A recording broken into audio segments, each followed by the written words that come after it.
Yo, what's up guys, my name is Severman and welcome back to another video on my channel. And this is actually the first proper video that I'm recording in the new year, so I want to wish Happy New Year to all my fellow subscribers, and also huge thanks for subscribing, because we have now reached 10,000 subscribers on this channel, which is totally insane. And if you've missed out on it, I've made a post under my community tab here on YouTube where I basically said thank you again, and I wrote this long text where I mention all the gifts that I've got for you. And just real quick, first of all, I've finally set up my own Discord server now. So a lot of you guys have asked me about this, if I have a server, and I didn't have one, but now I finally managed to make one. And it's open now for the public, so come join, first link in the description. And then the second gift for this 10k subscriber milestone is that I've been giving out a mashup a day during this week now. So again, just come join the server, grab those mashups. And besides that, obviously, just on this server, you can connect with other people, you can chat with me, you can send your tracks for feedback, you can find other people to collaborate with, just meet new people. So just come join the server. And then the third gift that I've got for you guys will actually be announced next Friday, so this will be the main gift royale, but next Friday you will know more. So now let's actually get into the video. Let's go.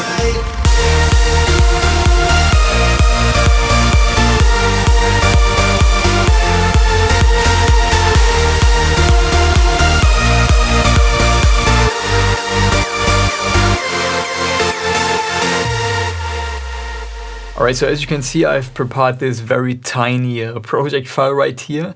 And what this is right here is I've basically remade the key elements of the drop from my latest song called Fight a Good Fight, which you just heard in the intro of this video. So what we'll actually be doing in this video is I'm going to show you a plugin which is relatively new. And it's a plugin from Matt Nash called DST, which is a distortion plugin. And we'll be taking a look at this plugin in today's video, and that's why I've remade these key elements. So we got the bassline here, we got the leads and the chords, and I will show you how I used the distortion plugin on these three sounds or group sounds, bus channels, in order to make them a bit richer, fatter, to give them just a more interesting sound. So that's what we'll be looking at in today's video. And how I got this idea, Matt Nash actually reached out to me, so he just asked me if I would be interested in checking out his plugin. So I thought, sure, why not? So yeah, he did send me a copy of this plugin for free. However, I'm not paid to advertise this plugin or to say anything particular about the plugin. So let's just dive into the FLP again. So first of all, this is what I've created here, just to show you what we got here.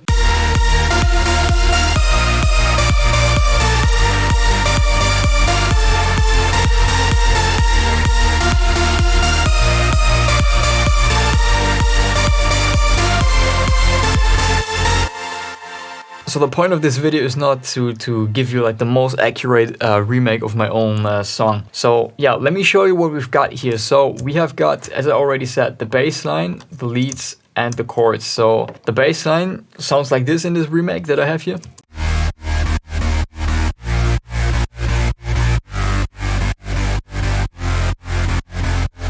And as you can see, I've got 4 sounds. So we got the sub bass, and then we got 3 mid basses right here. I'm just gonna call this mid bass 1, so that you know what I'm talking about. Mid bass 2, and then we got a third layer, mid bass 3 from Silent 1. So these 2 are from Spire. And let's start with the sub bass. So this is what the plugin looks like.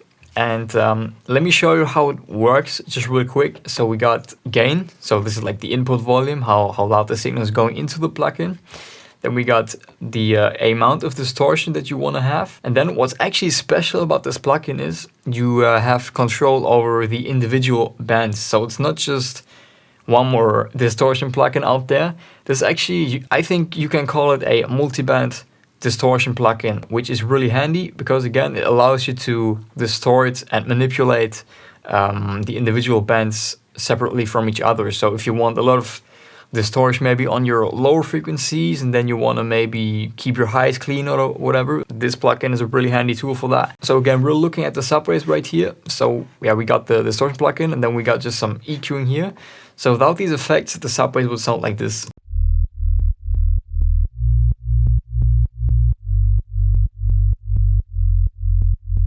So if you're wondering what I'm using for this sound, I just set up a 3x oscillator with 2 oscillators. It's basically 2 sine waves, and the second sine wave is basically playing an octave higher than the first sine wave. So we're covering 2 octaves. And now what makes these 2 sine waves really thick is the distortion.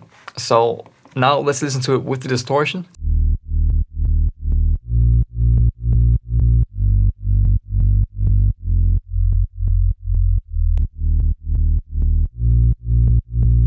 But now you could obviously go even like harder with this distortion. So here on the right, you can actually set how much distortion you want. So like you can kind of select the type of distortion, I would say. So the first one is very, like it's rather subtle. And then the second one, a bit more intense. The third one is really intense.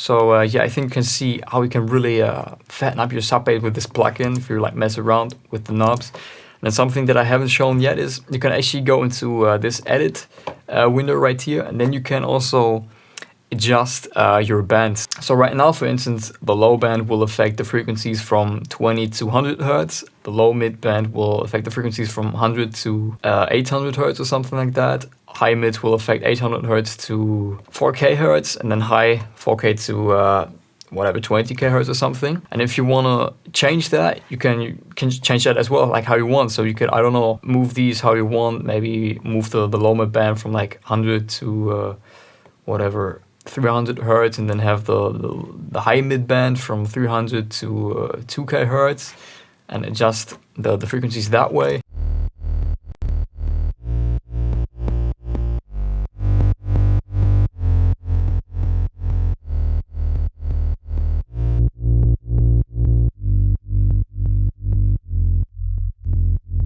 So I think it's a really cool plugin actually for sub basses.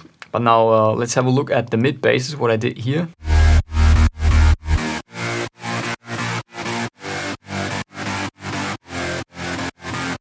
So I routed the first 2 layers to channel 2, and then the third one to channel 3, because I wanted to have separate control over the third one. So the first and the second mid bass layers have this EQ, so just low and high cut. But then again, let's take a look at this distortion plugin. So let me actually turn off the distortion to show you the difference.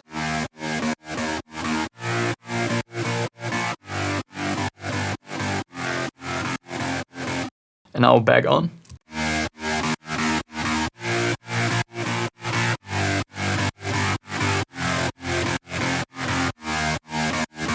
You see how it really gives more crunch, I would say, more crunch, more character to that bass sound, which I really like. Then let's check out the third mid bass layer.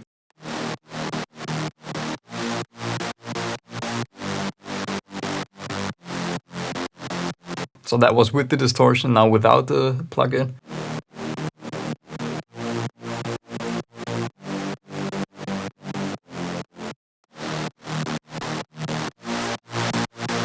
I think especially on this type of sound, we got a superstar bass type of sound. It actually works really well. There's a quite drastic difference here with this plugin. Without the plugin, it sounds a bit dull, kind of muddy, like pretty flat. And then with this plugin on, like it adds so much more energy to it and so much more high end, more air to it, and it makes the sound much more aggressive in my opinion, which I really like. Now let's check out the chords with the plugin and without the plugin. So with the plugin, like that.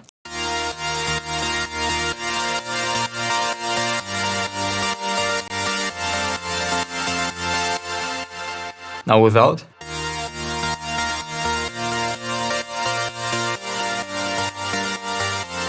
Again with it on.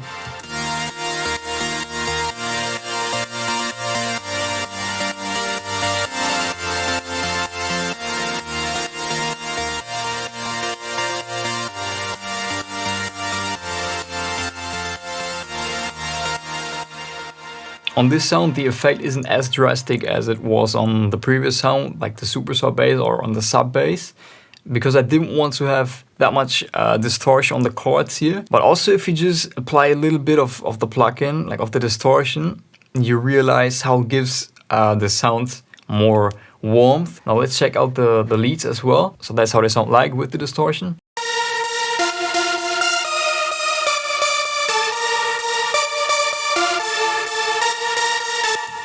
And now without the distortion.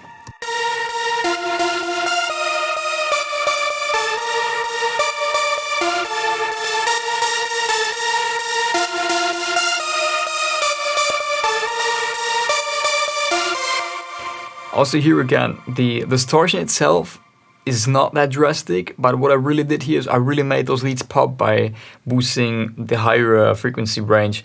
Obviously I could have done that with an EQ as well, but again, then we wouldn't have that same warmth to the sound, which I really like, which our plugin gives right here. So yeah, what can we say about this plugin now? I would say it's a rather specific plugin. Like, it's not a plugin that you can do a lot of stuff with it, but you can, I would say it's a plugin that you can use on a lot of sounds. You can use it on lead sounds, you can use it on bass sounds, you can use it on your chords, on your sub bass. I don't know, you might even want to try using this on your drums maybe. I don't know, I haven't tried that out. Maybe it gives a cool effect on drums as well. So you can use it on a lot of drums. Sorry, you can so I would personally say you can definitely use it on a variety of different sounds. The question is, do you want that type of distortion? Like, is it something that you think is necessary to have? I don't know, that's for you to answer. I really like it. Is it worth 47 euros? Again, that's up to you to decide. I think, again, it's a great little plugin that sort of gives the sound 10-20% more character. Like, you can really enhance the sound with it. So yeah, that's it for today's video. I hope you liked it. Make sure to leave a thumbs up if you did so, comment with the feedback, subscribe if you haven't, and yeah, stay tuned. Don't forget to tune in for that announcement that will be dropping next Friday. So yeah, that's it. Bye bye.